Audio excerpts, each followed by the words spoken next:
Hey guys, tonight we walk through the golden streets of an empire that once ruled the known world. An empire so powerful that it believed it would last forever. You feel the warmth of the Mediterranean, sun brushing against your skin as you step into a city that hums with life, ambition, and quiet arrogance. Marble columns tower above you, crowds move with purpose, and somewhere in the distance, the roar of a cheering arena echoes through the air. It's all magnificent, almost perfect, and honestly, you probably won't survive this. Not because of some dramatic battle scene, but because what you're about to witness is much slower, much quieter, and far more unsettling. It's the kind of downfall that creeps in while everyone is busy celebrating their own greatness.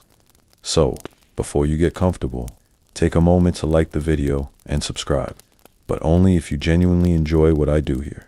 And hey, drop a comment telling me your location and what time it is where you are right now.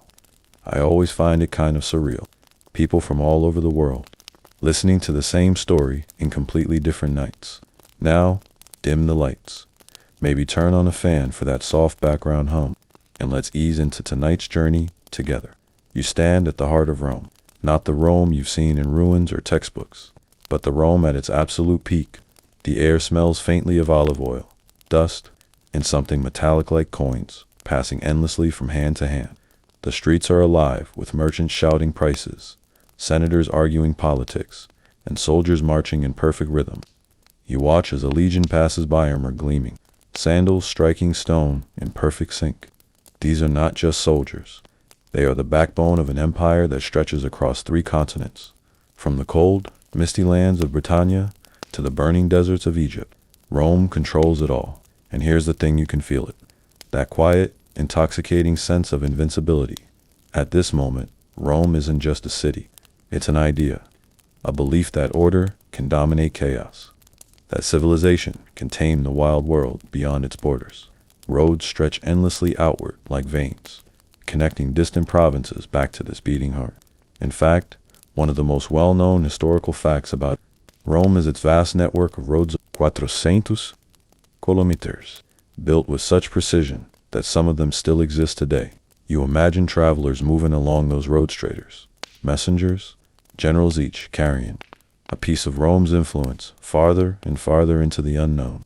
And yet, as you stand there, soaking it all in, something feels off. It's subtle, almost like a whisper beneath the noise. You pass by a grand villa, its walls decorated with intricate mosaics. Inside, laughter spills out rich, carefree, indulgent. Nobles recline on cushioned couches, eating grapes, sipping wine, discussing philosophy as if the world is theirs to shape, which, to be fair, it kind of is. But here's a strange little detail that most people don't think about. Romans were obsessed with luxury in ways that feel oddly familiar. Some wealthy citizens even had heated floors in their homes, using a system called Imagine that, ancient central heating, while much of the world was still figuring out basic shelter. It's impressive, it's excessive, and maybe it's a warning, because as you wander deeper into the city, you start noticing contrasts. For every lavish villa, there's a cramped apartment. Buildings lay where ordinary people live, stacked on top of each other. The smell changes here. Less perfume, more sweat. Less laughter, more survival. Children run barefoot through narrow alleys. A woman argues with a vendor over the price of bread. Somewhere above, a man leans out of a window, shouting complaints about rising costs. You pause, because this doesn't quite match the image of a perfect empire, does it? Scholars still argue whether Rome's downfall began at its height, or if these early inequalities were always part of the system, quietly growing like cracks in marble. You keep walking. The Forum comes into view, a sprawling center of politics, religion, and daily life. Senators in white togas gather in small groups, their voices low but intense. Decisions made here ripple across continents. You try to listen in, but it's hard to catch specifics. What you do notice is the tone, calculated, cautious, sometimes even tense. Power, it turns out, isn't as stable as it looks from the outside. And then there's the emperor. You don't see him directly, of course, not yet, but his presence is everywhere. Statues, coins, banners. His face watches over the city like a silent reminder of who holds ultimate authority, or at least who's supposed to, because here's the unsettling truth. You're standing in a moment where everything appears strong, unified, unstoppable. And yet, beneath the surface, forces are already shifting. You glance toward the Colosseum, its massive structure dominating the skyline. Crowds gather at its entrance, buzzing with excitement. Inside, spectacles unfold gladiators, wild animals, dramatic reenactments of battles. It's entertainment, yes, but it's also something else. A distraction, a way to keep people engaged, satisfied, maybe even controlled. Bread in circuses, as the saying goes. Give the public enough food and entertainment, and they won't question what's happening behind the scenes. You can't help but feel a little uneasy, because the more you look, the more you realize this empire isn't just built on strength. It's built on perception, on the belief that everything is fine, and beliefs can be fragile. The sun begins to dip lower in the sky, casting long shadows across the city. The golden glow softens into something darker, more uncertain. The noise doesn't stop, but it changes less energetic, more restless. You take a deep breath.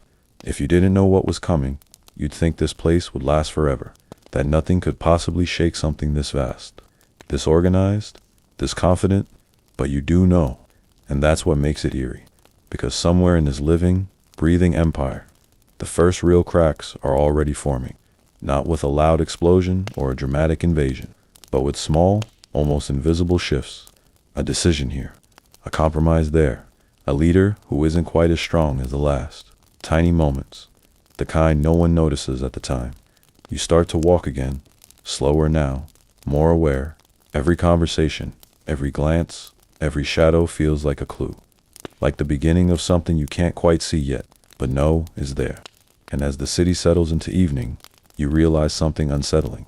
Rome isn't falling, not yet. Right now, it's still rising. And maybe that's the most dangerous part, because when you believe you've reached the top, you stop looking down. The light fades slowly, almost reluctantly, as if even the sun isn't quite ready to leave a city like this. You find yourself drifting away from the crowded heart of Rome, your footsteps softer now against the worn stone roads. The noise of the forum fades behind you, replaced by something quieter, more thoughtful.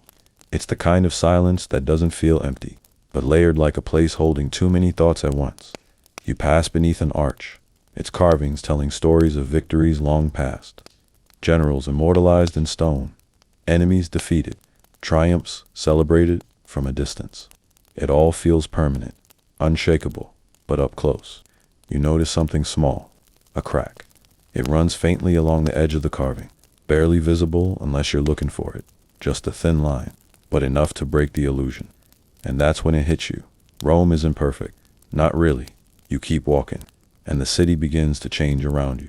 The grand buildings give way to narrower streets, dimly lit by flickering oil lamps. Here, the conversations are different, less about politics and philosophy, more about survival. You overhear a merchant arguing with a tax collector. His voice is strained, almost desperate. Again, you've already taken more than I can afford. The collector shrugs, uninterested, orders from above. It's such a simple exchange, but it lingers with you because it hints at something deeper, something structural.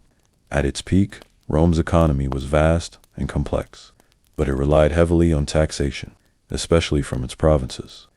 As the empire expanded, maintaining its massive army and infrastructure became increasingly expensive. Taxes rose, pressure built, and while the elite could absorb it, ordinary citizens felt the weight immediately. You see it in their faces, tired, frustrated, quietly resentful. And yet, no one is openly rebelling. Not yet. You move further along, passing a small gathering of people huddled near a street vendor. They're talking in low voices, glancing around as if they don't want to be overheard. You catch fragments. Prices keep rising. Grain shipments delayed again. Something's wrong. There it is again, that feeling, like something just beneath the surface, slowly pushing its way up. You stop for a moment, watching them. None of these people look dangerous. They're not plotting revolutions or raising armies. They're just noticing things, and sometimes that's where change begins. Scholars still argue whether economic Strain was the true beginning of Rome's decline, or simply one symptom of a much larger problem. But standing here, listening to these quiet concerns, it doesn't feel like a minor issue. It feels like pressure building in a sealed space. Eventually, something has to give. You continue on, your path taking you toward a quieter district. The buildings here are older, their walls worn by time. You run your fingers along one as you pass, feeling the rough texture beneath your skin. It's strange to think this city has stood for centuries. Generations have lived and died here. Empires have risen under its shadow, and yet, even stone doesn't last forever. You turn a corner and find yourself near a small public fountain. Water trickles steadily, the sound oddly calming against the growing tension in your thoughts. A few people linger nearby, filling clay jars, exchanging brief conversations. One man, older, leans heavily on the edge of the fountain. His expression is distant, almost reflective. You don't mean to listen in, but his voice carries. "It wasn't always like this," he says quietly. The younger man beside him looks confused. "What do you mean?" The older man sighs. "There was a time when things felt stable, predictable. Now, everything feels like it's shifting. You feel a chill, even though the air is still warm, because that's exactly what you've been sensing. Not collapse, not chaos, but instability. And instability is far more dangerous.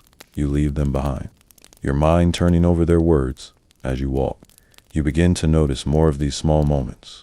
A shop closing earlier than expected, a guard arguing with a civilian, a group of workers sitting idle, waiting for something that isn't coming. Individually, they mean nothing. Together, they form a pattern, and patterns tell stories. You step into a slightly more open space, where a few soldiers stand gathered near a post. They're not marching or training, just talking. Their posture is relaxed, almost too relaxed for men who are supposed to represent discipline and order. One of them laughs, shaking his head. "Doesn't matter who sits on the throne. It's all the same now." Another nods. "As long as we get paid." There's something unsettling about the way he says it, because Roman soldiers weren't just fighters. They were supposed to be loyal to the state, to the idea of Rome itself. Their discipline and unity were what made the empire so powerful in the first place. But here, you're hearing something different, a shift in loyalty, from Rome to personal gain. It's subtle, almost casual, but it matters. A lot. You move on, the weight of that realization settling in. Because if the army, the very backbone of the empire, starts to think this way, what happens next? You don't have to answer that yet. The night deepens, and the city takes on a different personality. Shadows stretch longer, conversations grow quieter, and the sense of unease becomes harder to ignore. You find yourself back near a main road, watching as a group of travelers enters the city. Their clothes are dusty, their faces tired. They speak in accents you don't quite recognize, people from distant provinces, drawn here by opportunity or necessity. Rome has always been a magnet, a center of gravity pulling everything inward. But now, you wonder, is it pulling in strength or strain? Another strange detail crosses your mind. Rome's population, at its height, may have exceeded 1 million people, making it one of the largest cities in the ancient world. Managing something that massive, without modern technology, was an incredible achievement, but also an incredible burden. More people means more resources, more food, more order to maintain. And when even one part of that system falters, the effects ripple outward. You watch as the travelers disappear into the city, swallowed by its vastness. For a moment, everything feels normal again, alive, functional, strong. But you know better now, because you've seen the cracks, not dramatic ones, not the kind that make headlines or spark immediate panic, but the quiet kind, the dangerous kind, the kind that grows slowly, patiently, until one day they're impossible to ignore. You take a deep breath, the cool night air filling your lungs. Somewhere in the distance, a dog barks, a door slams, a voice calls out, then fades. Life goes on. It always does. And that's what makes this so unsettling, because even as the foundation begins to weaken, the surface remains almost unchanged. People still laugh, still argue, still dream, unaware that the ground beneath them is slowly shifting. You start walking again, your pace slower now, more deliberate. because you're beginning to understand something important. Empires don't fall in a single moment. They unravel, thread by thread, and right now, you're watching the very first strands come loose. Morning returns quietly, as if nothing has changed. You step back into the streets just as the first light brushes against the rooftops, turning stone into gold for a brief, almost forgiving moment. Vendors begin setting up their stalls, sweeping dust from yesterday into today. Bread is baked. Coins clink. Conversations restart exactly where they left off. It's almost convincing, almost enough to make you think last night's unease was just imagination. But then you remember the cracks, and once you've seen them, you can't unsee them. You move toward the political heart again, drawn not by curiosity this time, but by something closer to instinct. If something is shifting in Rome, it won't just be in the streets, it will be here. In the quiet decisions made behind marble walls, the Senate building stands tall, just as it always has. From the outside, it radiates authority, stability, control. Inside, that's a different story. You don't walk in, of course not, but you linger nearby, where voices spill out through open spaces, carried just enough by the morning air. And what you hear isn't confidence, it's tension. Arguments overlap, words sharpen, names are spoken with frustration rather than respect. You catch pieces of conversations, debates over leadership, disagreements about policy, subtle accusations masked as concern. It's not chaos, but it's close enough to make you pause, because this is supposed to be the center of order. Instead, it feels divided. You lean against the column, letting your eyes drift over the people entering and leaving. Senators in pristine togas, their expressions controlled but not calm. Some avoid eye contact. Others whisper urgently before disappearing inside. There's a rhythm to it, but it's uneven, like a heartbeat just slightly off, and then it clicks. Leadership, or rather, the lack of strong, stable leadership. Rome has always depended on powerful figuresmen who could command respect, maintain order, and project strength, both internally and outwardly. But now, that certainty feels thinner, more fragile. A known historical pattern begins to take shape in your mind. After the reign of strong emperors like Augustus, Rome eventually entered periods where leadership became unstable. Emperors rose and fell quickly, sometimes within months, often through betrayal, assassination, or political maneuvering rather than merit. And when leadership becomes unpredictable, everything else follows. You push yourself off the column and continue walking, your thoughts heavier now. The city feels the same, but your perspective has shifted. You're no longer just observing, you're connecting. You pass a group of citizens gathered around a public notice. Their faces are tight with curiosity, some with concern. You edge closer, just enough to hear. Another change? Already? This can't be good. The words aren't loud, but they carry weight. Another change. You don't need all the details to understand what that means. A new decree, a new policy, maybe even a new leader. Too many changes, too quickly. That's not stability. That's uncertainty, dressed up as control. You step back, letting the crowd absorb the news while you absorb the feeling. It's becoming familiar now, that quiet, underlying tension. Not explosive, not dramatic, but persistent, like a low hum you can't turn off. As you move on, you notice something else, something almost subtle enough to miss. People are watching each other more, not openly, not suspiciously, just carefully. A glance held a second too long, a conversation lowered when someone passes by, a hesitation before speaking freely. It's the kind of behavior that doesn't come from nowhere. It comes from unpredictability, from not knowing who's in power or how long they'll stay there. You find yourself near a smaller administrative building, less grand than the Senate, but still important. Officials move in and out, carrying scrolls, exchanging messages. One man exits quickly, nearly bumping into you. He mutters an apology, barely making eye contact before rushing off. Another follows, shaking his head. Nothing stays decided anymore, he says to no one in particular. You catch that sentence like it's meant for you. Nothing stays decided. Think about that. Laws change. Policies shift. Leadership rotates. How do you build anything stable on top of that? You walk slower now, letting the weight of it settle. Because this isn't just about bad decisions.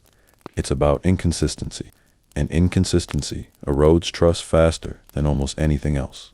Scholars still argue whether Rome's political instability was the primary cause of its decline or a symptom of deeper structural issues. But from where you're standing, it feels like both feed into each other like a loop that keeps reinforcing itself. Weak leadership leads to instability. Instability makes it harder for strong leadership to emerge, and around it goes. You turn down a quieter path, needing a moment away from the noise. The buildings here are simpler, the air a bit cooler. For a brief second, it feels like you stepped outside the chaos. But even here, the effects linger. You pass a small group of young men, their conversation light at first jokes, laughter, but then it shifts. Who's in charge now? One of them asks. Another shrugs. Does it matter? They laugh again, but it's different this time. Less amused, more resigned. That response sticks with you. Does it matter? Because in a healthy system, it should.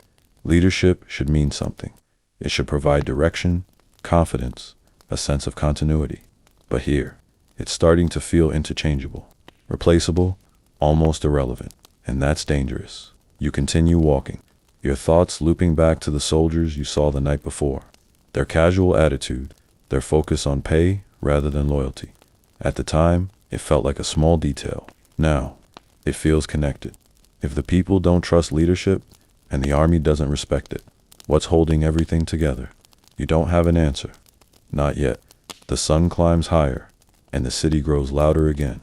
From a distance, everything still looks the same, busy, functional, alive. But you know better now, because you've seen behind the surface.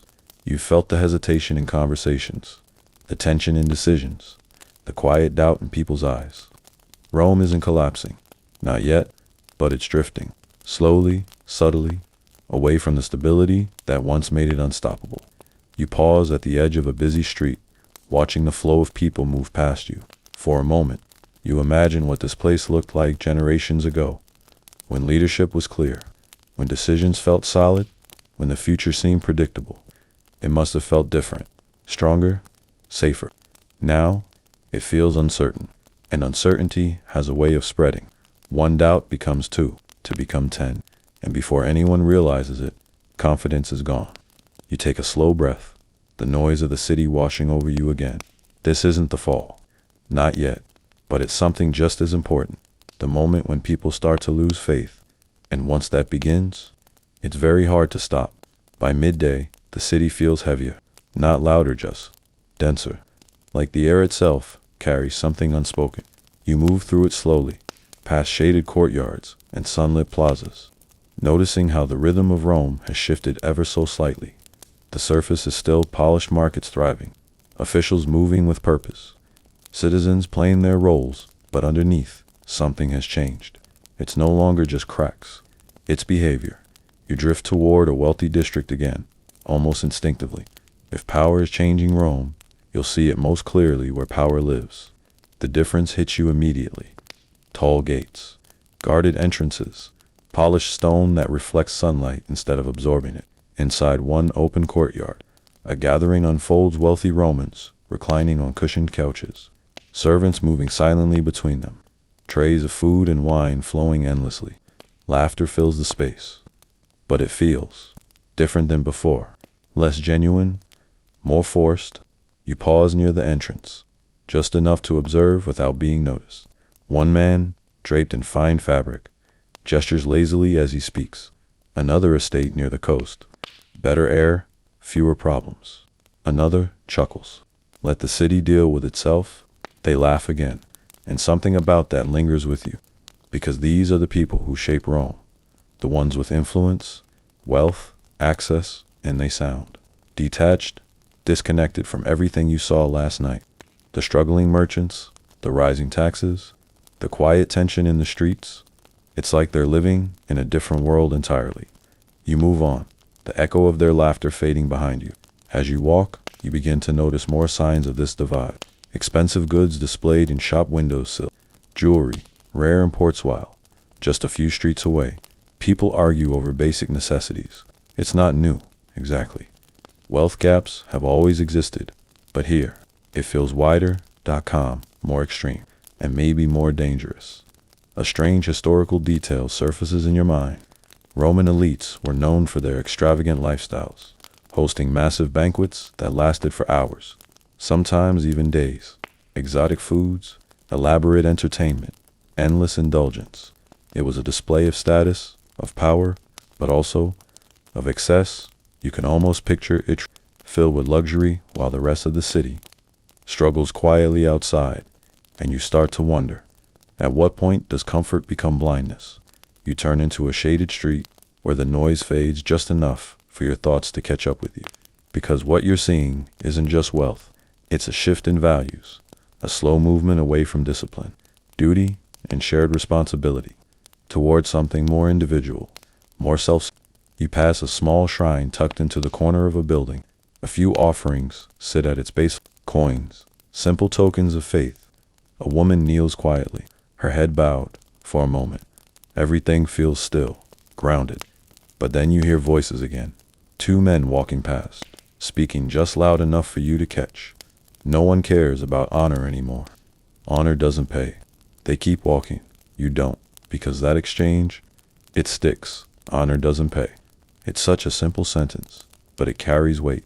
Rome wasn't just built on military strength or economic power. It was built on ideals, duty, loyalty, discipline, sacrifice for the greater good. Those weren't just words. They were expectations, and now they're starting to sound outdated. You continue walking. Slower now, more aware of how often you're hearing this shift. It's not loud. No one is standing in the streets declaring that values have changed. It's quieter than that, more casual, a joke here, a comment there, a decision made for convenience instead of principle. Small things, but they add up. Scholars still argue whether moral decline played a significant role in Rome's fall, or if it's an oversimplified explanation layered onto more complex issues. But walking through these streets, listening to these conversations, it doesn't feel like a myth. It feels real. You pass by a training ground where a few young men are practicing with wooden weapons. Their movements are loose, unfocused. One of them laughs as he misses a strike, shrugging it off. Good enough, he says. Another nods. We're not going to war anyway. That catches your attention, because Rome's strength has always come from preparation, discipline. The idea that even in peace, you train as if conflict is just around the corner. But here, there's a sense of complacency, like the idea of real danger feels distant, unlikely. You watch them for a moment longer, noticing the lack of urgency, the absence of precision. It's not that they're incapable, it's that they don't feel the need to try harder. And that's new. You leave them behind, your thoughts circling back to everything you've seen today. The wealthy detached from reality, the citizens growing frustrated, the subtle erosion of values that once held everything together. It's not dramatic, not yet, but it's spreading. You step into a busier street again, the noise returning in waves. A performer entertains a small crowd, juggling objects with exaggerated flair. People laugh, toss coins, move on. Distraction, entertainment, just like the Colosseum. And you start to see the pattern more clearly now. Keep people occupied. Keep them comfortable, not with wealth, then with distraction. Because as long as attention is focused elsewhere, the deeper problems remain just out of sight. You slow your pace, letting the crowd move around you. Faces blur together, some content, some tired, some completely unaware. And you realize something unsettling. Most people don't see it, not fully. They feel it, maybe. That slight unease, that sense that something isn't quite right, but they don't connect the dots. Not yet, because the changes are too gradual, too easy to ignore. You take a deep breath, the warmth of the afternoon settling around you. This isn't collapse, it's something quieter, a shift in mindset, from collective strength to individual comfort, from discipline to indulgence, from responsibility to avoidance. And once that shift takes hold, it changes everything. You glance back down the street, where the wealthy homes stand tall and untouched, then forward, where the crowds move endlessly, adapting, surviving, distracting themselves from the tension they can't quite name. Two different worlds, same city, and somewhere between them, Rome begins to lose something it can't easily replace. Not power, not yet, but purpose. And without that, even the strongest empires start to drift. By late afternoon, the air shifts again. There's a faint tension riding through the streets, not loud, not obvious, but present enough that you feel it in the way people move. Conversations pause more often. Eyes linger a little longer, and somewhere in the distance, you hear the steady, rhythmic march of boots against stone. You turn toward the sound almost instinctively. The soldiers are back. But this time, you don't just watch them pass, you follow. They move through the city with confidence. Armor catching the light, formation tight but not rigid. There's discipline here, yes, but also something else, something harder to define. You keep your distance, blending into the flow of civilians. As they head toward a more open area near the edge of the city, it's not a battlefield, not even a training ground. It's a gathering. Dozens of soldiers, maybe more, already stand there. Some lean against walls, others sit casually, helmets resting beside them. It doesn't feel official. It feels informal, and that alone is enough to make you uneasy, because the Roman army wasn't just powerful, it was structured, organized, controlled. Every movement had a purpose. Every order came from a clear chain of command. But here, that structure feels looser. You step closer, just enough to catch fragments of conversation, still waiting on payment. He promised last month. Doesn't matter who's emperor, they all say the same thing. There it is again. That same tone you heard before. Detached, skeptical. You watch as one soldier kicks lightly at the dirt, clearly irritated. We fight, we bleed. And for what? Another shrugs. For whoever pays. The words land heavier than they should, because that's not how this is supposed to work. The Roman army wasn't meant to be loyal to individuals or personal gain. It was loyal to Rome itself, to the idea of the empire. That loyalty was what made it unstoppable, united. But now, you're hearing something different, a shift, from loyalty to transaction, and that changes everything.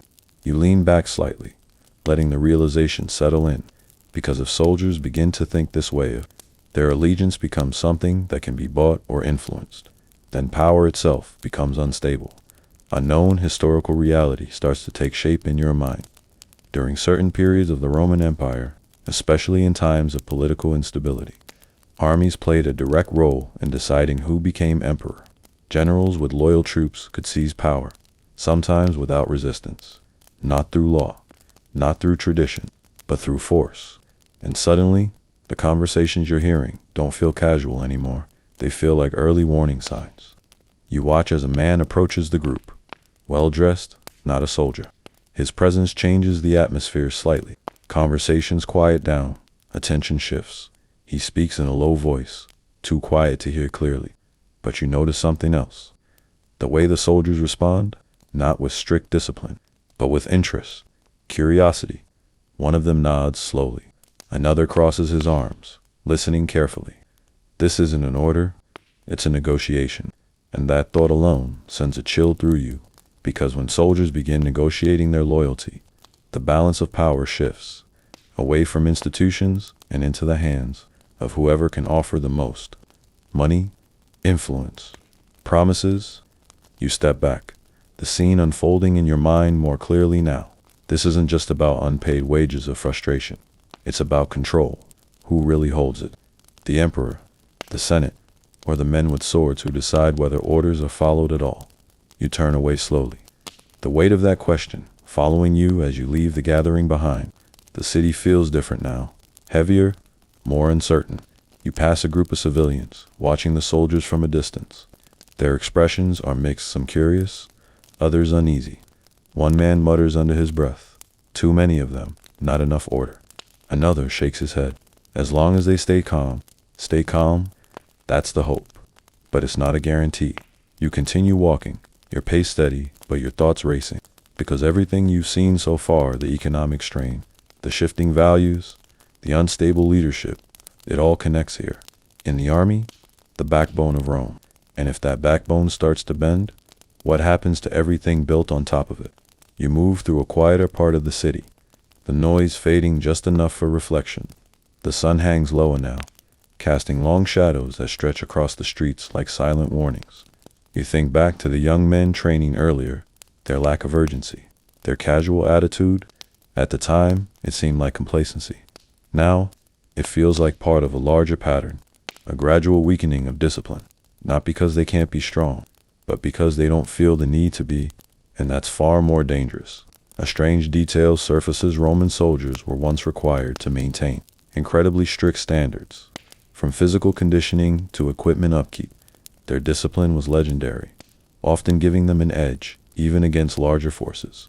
But discipline isn't something that stays intact on its own. It needs to be reinforced, maintained, and when leadership falters, when incentives change, when loyalty becomes flexible, discipline starts to slip. You stop for a moment, watching as a small group of soldiers passes by in the distance. Their formation is decent, but not perfect. One lags slightly behind, adjusting his gear without urgency. It's a small thing, almost nothing, but you notice it now, because you're looking for it. You start walking again, slower this time, because the realization is settling deeper. Rome's strength wasn't just in its size or wealth. It was in its unity, its ability to act as one, and that unity is starting to fracture, not with a loud break, but with subtle shifts. Soldiers questioning orders, citizens losing trust, leaders struggling to maintain control.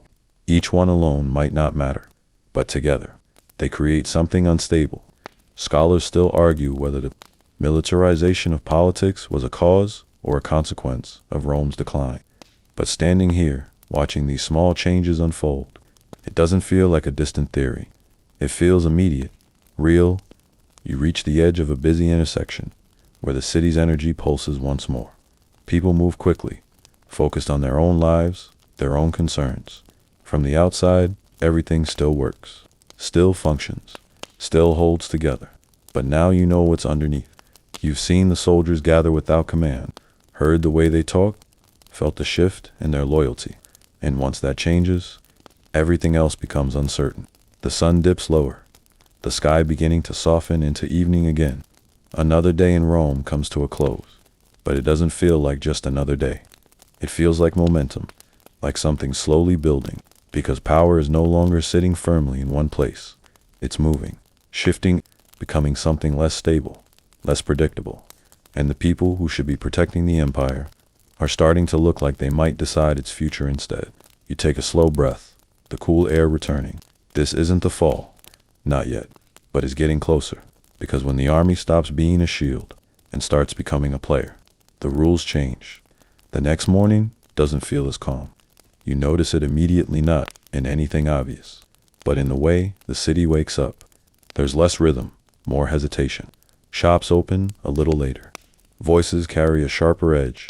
Even the air feels different, as if something invisible has settled over everything. You walk toward the market again, drawn by instinct.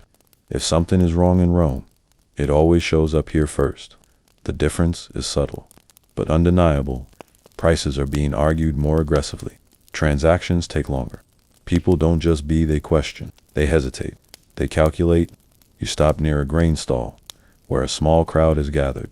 The vendor looks tired, his hands moving quickly as he measures portions. But his eyes keep darting up, watching, waiting. A woman steps forward, placing coins on the counter. That's not enough, the vendor says flatly. Her expression tightens. It was enough last week. He shrugs, almost apologetic. Not anymore. She stares at him for a moment, then slowly gathers her coins, counting them again, as if the act itself might change something. It doesn't. In that moment, it lingers, because it's not just about price. It's about trust, about predictability. You move on, but the pattern repeats itself everywhere you look. Bread, oil, cloth, everything feels just a little harder to obtain. Not impossible, not scarce enough to cause panic, but enough to create pressure. A known historical reality begins to settle into your thoughts. During the later years of the Roman Empire, inflation became a serious issue. As the government struggled to manage its expenses, especially with the growing military costs, the value of currency began to decline. Coins were even debased, meaning less precious metal was used in their production, which sounds technical, until you see it in moments like this, where the same coins suddenly mean less, where yesterday's price no longer applies today. You step into a quieter corner of the market, letting the noise fade just enough for reflection. Because what you're seeing isn't just economic difficulty, it's instability, and instability spreads quickly. You notice a man sitting alone near the edge of the square, staring down at a small pile of coins in his hand. He flips one over, examining it closely, almost suspiciously. "They're lighter," he mutters.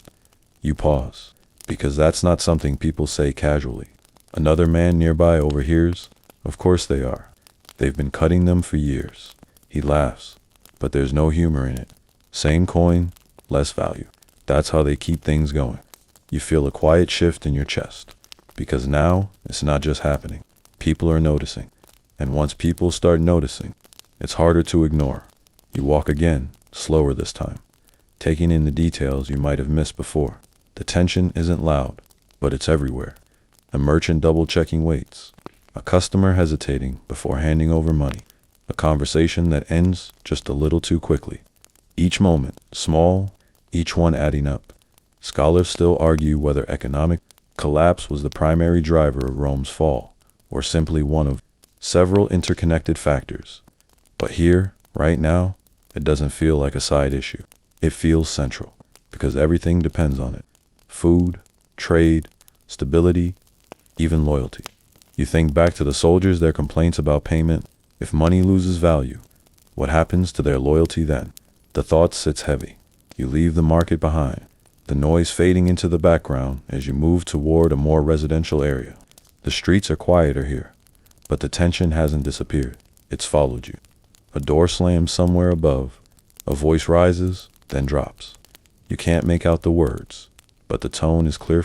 You pass a small bakery, the scent of fresh bread still lingering in the air. Inside, a man counts loaves carefully, setting some aside before opening the doors fully. You notice the way he hesitates, like he's deciding how much to sell and how much to keep. That's new, and it tells you something important. People are starting to think ahead, not just about today, but about what might come next. You continue walking, your thoughts heavier now, because this isn't just about rising prices or shrinking value. It's about confidence. And confidence is fragile. Once people start to lose faith in the system, they stop trusting that tomorrow will be stable. Their behavior changes, they hold back, they protect what they have, they prepare. And when enough people do that at the same time, the system itself starts to strain. You reach a small open space where a few workers sit, taking a break. Their tools rest beside them, untouched for the moment. Their conversation is quiet, but you catch enough. Not worth it anymore. Costs more to work than we earn. Something's going to break. There's that word again. Break, not if. When you don't interrupt, you don't linger, you just listen and move on. Because the pattern is clear now. Economic pressure, rising costs, falling value, and beneath it all, a growing sense that things aren't sustainable. You walk toward a familiar road, one that leads back toward the heart of the city. The crowds are still there, still moving, still functioning. From a distance, nothing has changed. But you know better now, because you've seen what's underneath. You've felt the hesitation in every transaction, the doubt in every exchange, and you realize something unsettling. Empires don't just fall because of invasion or war. Sometimes they weaken from within, quietly, gradually, until the structure can't hold itself up anymore. You slow your pace, letting the weight of that thought settle, because right now, Rome is still standing, still trading, still alive, but the foundation is shifting. And once that starts, it's very hard to stop. You take a deep breath, the noise of the city wrapping around you once more. This isn't collapse, not yet, but it's getting closer. Because when money loses meaning, everything built on it begins to lose stability too, and that includes the empire itself. By the time evening begins to settle in again, something new enters the air. It's not just tension this time, it's distance. You don't notice it immediately, but as you walk along one of the main roads, leading toward the outer edges of the city, the feeling becomes clearer. Rome still feels alive, still powerful, but now there's a sense that something beyond its borders is pressing in. Quietly, patiently, you pass a group of travelers gathered near a checkpoint. Their clothes are worn, their faces tired in a different way than the people inside the city. Not the fatigue of work or stress, but the kind that comes from long journeys, from uncertainty. A guard questions them, his tone firm but not aggressive. You move just close enough to catch fragments. From the north, villages abandoned. They're moving closer. The words don't sound dramatic. No one is shouting. No one is panicking. But they linger, because they point to something outside the city. Something approaching. You step back slightly, letting the travelers pass. Their eyes move quickly, taking in everything walls guards. People as if they're measuring safety itself. And for the first time since you arrived, Rome doesn't feel untouchable. You continue walking toward the outer districts, where the grand architecture begins to thin out. The roads are still strong, still well, but the sense of control feels weaker here. Fewer guards, less structure, more exposure. You stop near a watch post, where two soldiers stand overlooking the road leading out of the city. Their posture is alert, but their conversation is low, almost casual. Heard they crossed the river. Again, this time, more of them. You don't need more details. You already understand. Barbarians, it's the word Rome uses for those beyond its border stride. Groups, people who don't follow Roman law or culture. For centuries, they've been both enemies and outsiders, occasionally trading, often clashing. But now, they're closer, more frequent, more persistent. A known historical fact settles into your thoughts. During the later years of the Roman Empire, various groups like the Goths, Vandals, and Huns began pushing into Roman territories, sometimes as invaders, sometimes as migrants seeking refuge. And that distinction matters, because not all threats arrive with swords raised. Some arrive desperate. You watch as a small group approaches the checkpoint, again this time quieter, more cautious. A woman holds a child close, her eyes scanning the walls as if they represent something more than stone, safety, or at least the hope of it. The guards exchange a glance before stepping forward to meet them. There's hesitation, not fear, but uncertainty, because what do you do when the line between enemy and refugee starts to blur? You turn away slowly, the question lingering in your mind, because this isn't the kind of threat Rome was built to handle. Rome understands war, clear enemies, defined battles, victory or defeat. But this is different. This is pressure. Constant, shifting, hard to define. You walk along the outer wall, your fingers brushing against the cold stone. It feels solid, strong, protective, but even as you touch it, you can't ignore the thought. Walls only work if everything behind them is stable, and you already know it's not. You pause, looking out beyond the city. The land stretches into the distance, fading into shadow as the sun dips lower. Somewhere out there, movement continues. People traveling, groups gathering, for reasons you can't fully see yet, but you can feel it. Something is changing beyond Rome's control, and that's new. You step back from the wall, turning toward the city again. From this angle, it still looks impressive, massive, organized, powerful. But now there's contrast. Inside, tension, instability, shifting values. Outside, movement, pressure, unknown forces. And between them, a boundary that feels thinner than it should. You walk back toward a busier area, the sounds of the city rising again. A group of citizens stands near a street corner, speaking in low voices. They're letting more in. That's not safe. What choice do we have? You slow slightly, listening, because this isn't just about external threats anymore. It's about how Rome responds to them, and the responses aren't consistent. Some want stronger borders, more control, clear lines. Others see opportunity, labor, new people to strengthen the system. And some, they're just unsure, caught between fear and necessity. Scholars still argue whether the influx of external groups weakened Rome or if the empire's internal instability made it unable to integrate them effectively. But standing here, listening to these conversations, it doesn't feel like a simple cause and effect. It feels like two pressures meeting at once, inside and outside, each one amplifying the other. You continue walking, your pace steady, but your thoughts heavier, because this isn't a sudden invasion. Not yet. It's something slower, a gradual increase in pressure, more people arriving, more stories spreading, more uncertainty growing. You pass a small tavern where voices rise above the usual hum. Inside, A heated discussion unfolds. We should push them back. One man insists. And then what? Another replies, they'll come again. Then we push harder and weaken ourselves in the process.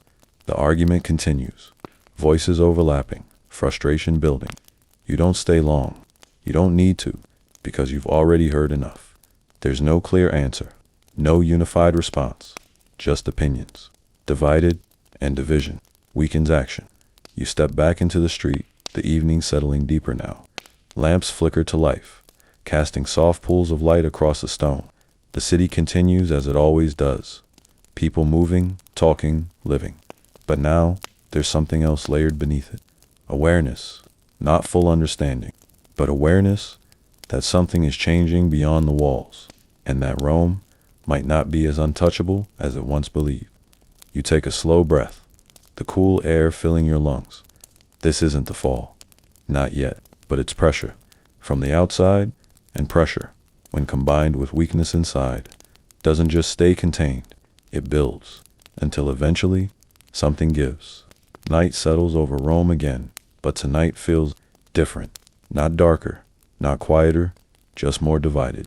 You don't notice it right away. At first, everything seems familiar.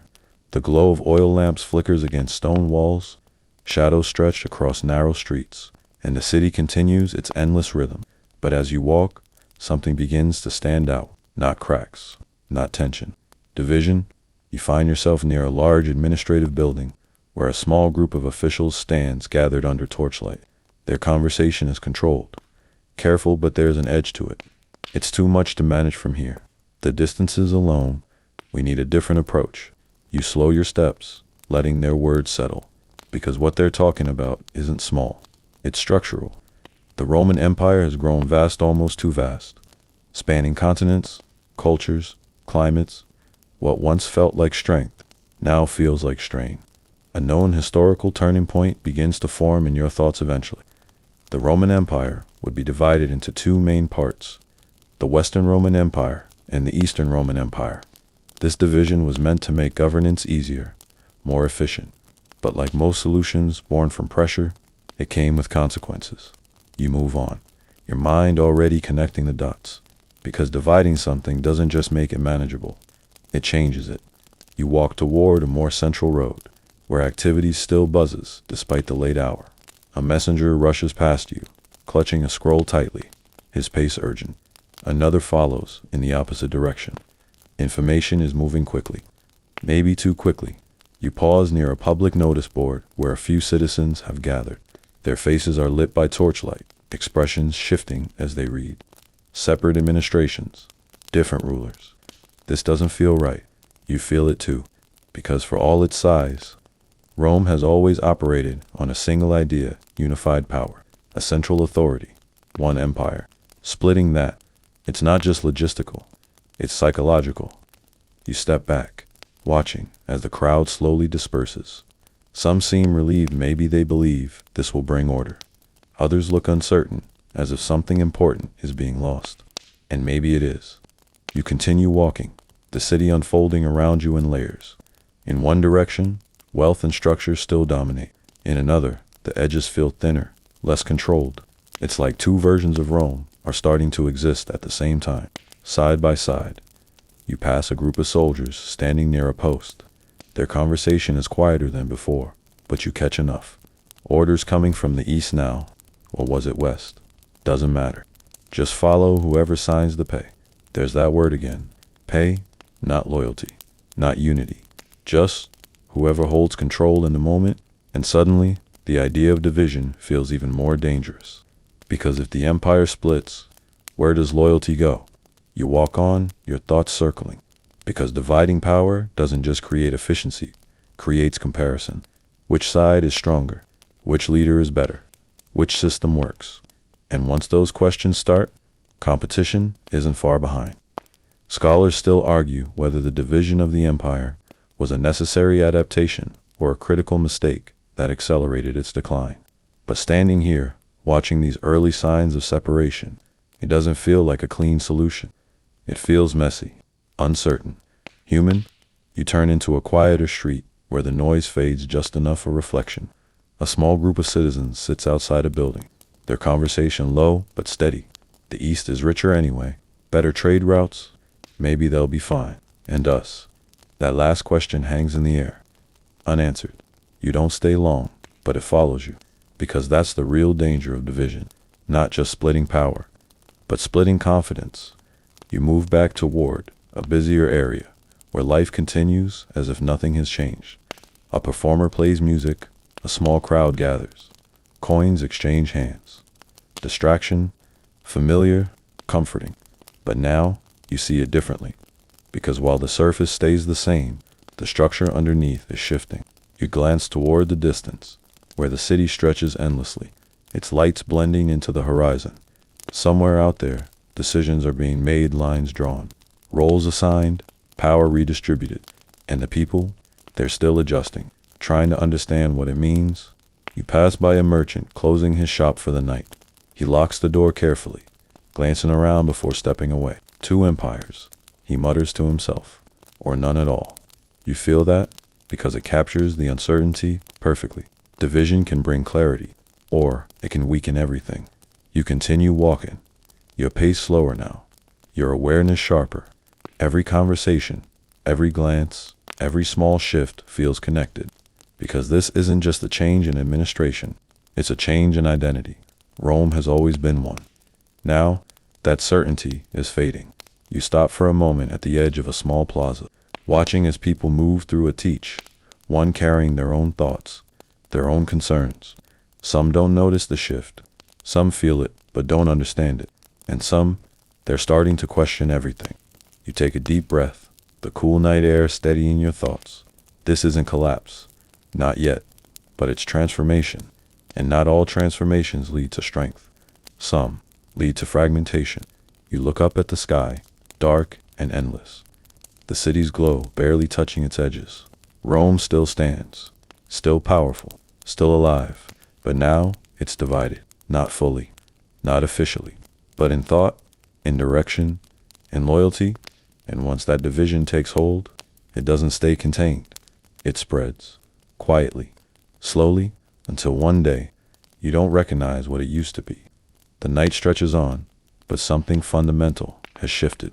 You feel it as you walk, like the city is trying to hold on to its old identity, while quietly becoming something else. The streets are still alive, still familiar, but there's a new layer now, something deeper, more intangible. Belief, not just in power or leadership, but in meaning itself. You don't expect to notice it so clearly, but as you pass through a quieter district, the signs begin to appear. Small gatherings, soft voices, people standing closer than usual, speaking not about trade or politics, but about something else entirely. You slow your pace, drawn toward a modest building tucked between larger structures. There's no grand entrance, no statues, no guards, just people. Inside, you see flickering light candles. Maybe on here, voices speaking in a calm, steady rhythm, not loud, not demanding, but certain. You don't step inside, but you don't need to, because the shift is already clear. Rome isn't just changing politically or economically, it's changing spiritually. A known, historical turning point settles into your thoughts during the reign of Emperor Constantine the Great. Christianity began to move from the shadows into the center of Roman life. What was once a persecuted belief slowly gained acceptance, influence, and eventually power. And that kind of shift, it doesn't just change religion, it changes everything. You move away from the building, your thoughts circling, because belief systems shape behavior, values, priorities. They define what people fight for and what they're willing to sacrifice. You pass a group of men standing near a street corner, their conversation low but intense. The old gods protected Rome, and yet here we are. So we abandon them, or we adapt. The tension in their voices is unmistakable. This isn't just a discussion, it's a divide. You keep walking, the weight of it settling in, because Rome has always been deeply tied to its traditions, its gods, its rituals, its sense of divine order.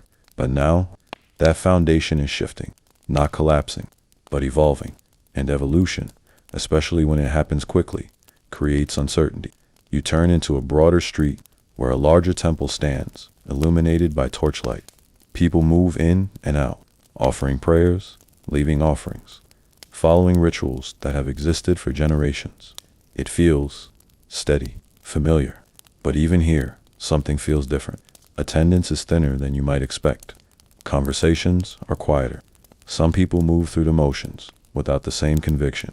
You notice it in their eyes. Doubt, not loud, not confrontational, just present. Scholars still argue whether the rise of Christianity weakened traditional Roman values or provided a new form of unity during a time of crisis. But standing here, watching this quiet shift unfold, it doesn't feel like a simple replacement. It feels like overlap. Two systems, two sets of beliefs, coexisting, not entirely comfortably. You step back from the temple, letting the sounds fade as you continue walking. The city feels more complex now, layered with meanings that weren't visible before. Because this isn't just about faith, it's about identity. What does it mean to be Roman when the very beliefs that defined Rome are changing? You pass a young man sitting alone on a low wall, his gaze distant.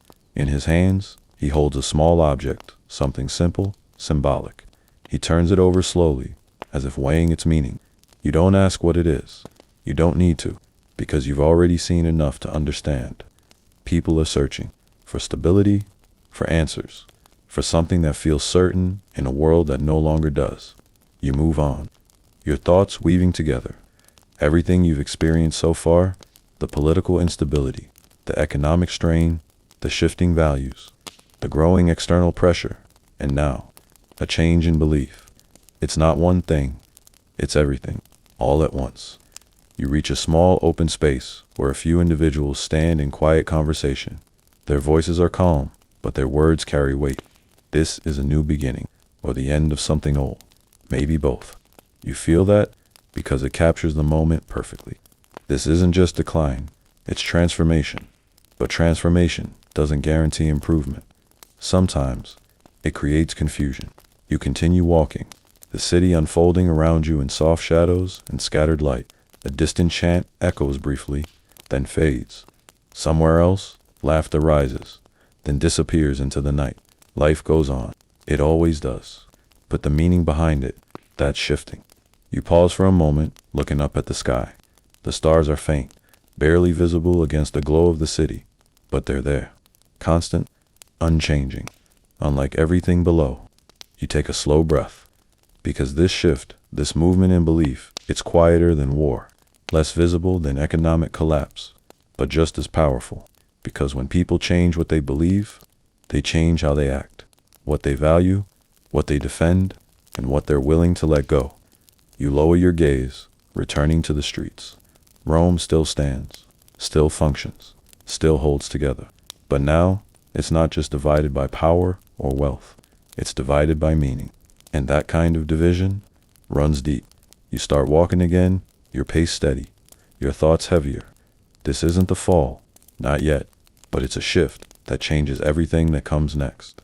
Because when an empire begins to question not just its leaders, but its beliefs, it enters a space of uncertainty that's hard to escape. And from that space, anything can emerge. Strength or collapse, or something in between. You just don't know yet. The night deepens, and with it, the feeling that something unseen is moving through the city. Not openly, not loudly, but deliberately. You walk through a quieter stretch of Rome now, where the noise has thinned into distant echoes. Your footsteps feel louder here, more noticeable, as if the silence itself is watching. And that's when you start to notice it.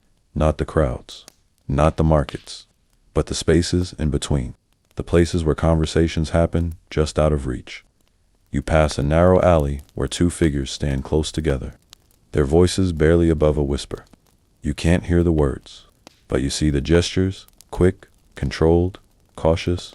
One of them hands something over, a scroll, maybe, or a message. The other nods once and disappears into the darkness. You keep walking, because this isn't unusual for a city like Rome. But tonight, it feels different, more frequent, more intentional.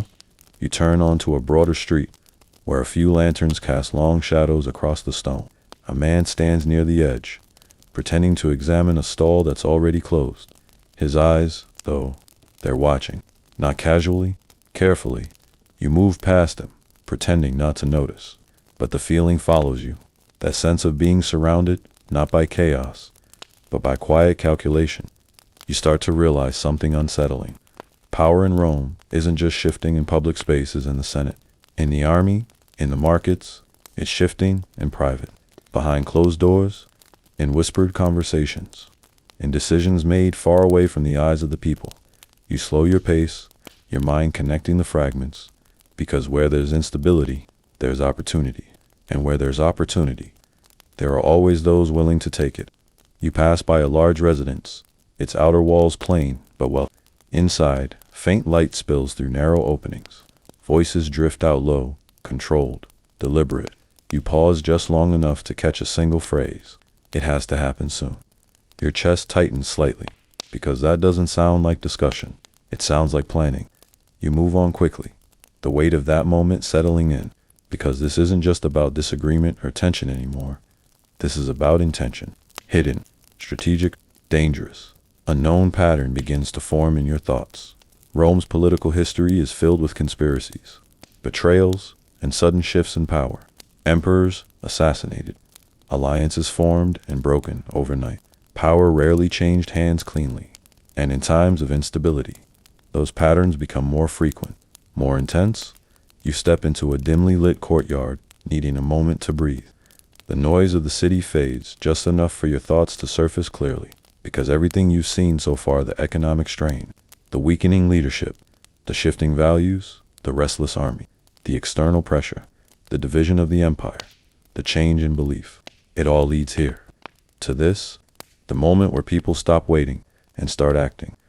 You hear footsteps behind you and turn slightly. A man crosses a courtyard quickly, his cloak pulled tight, his face partially hidden. He doesn't look at you, but he doesn't need to. He's not here for you. He's here for something else, something specific.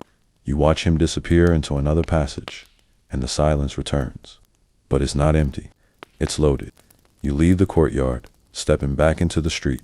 The city feels different now, not just divided or unstable, but active, like pieces on a board beginning to move.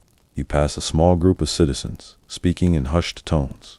Another official replaced, disappeared, more like no one says it out loud, but they stop talking as someone approaches. You keep walking, because you don't need the rest of the sentence. You already understand. Things are happening, quietly, without announcement, without explanation, and that's what makes it more dangerous. Scholars still argue whether internal conspiracies significantly accelerated Rome's decline, or if they were simply a byproduct of its instability. But standing here, feeling the tension in every shadow, it doesn't feel like a side effect. It feels central. Because when trust breaks down, people don't just adapt, they maneuver. You reach a busier street where the noise returns in waves. For a moment, everything feels normal again, people talking, laughing, moving through their routines. But now, you see it differently, because you know what's happening beneath the surface. Every interaction carries a possibility. Every glance holds a question. Who's loyal? Who's planning something? Who's waiting for the right moment? You stop near a fountain, the sound of water steady and calming. For a brief second, it almost feels like relief. But even here, you notice it. A man sitting alone, watching the crowd, not with curiosity, but with intent. Another passing by, slipping him something small without breaking stride. It's subtle, almost invisible, but it's there. And once you see it, you can't ignore it. You take a slow breath, the cool air grounding you. This isn't chaos. Not yet.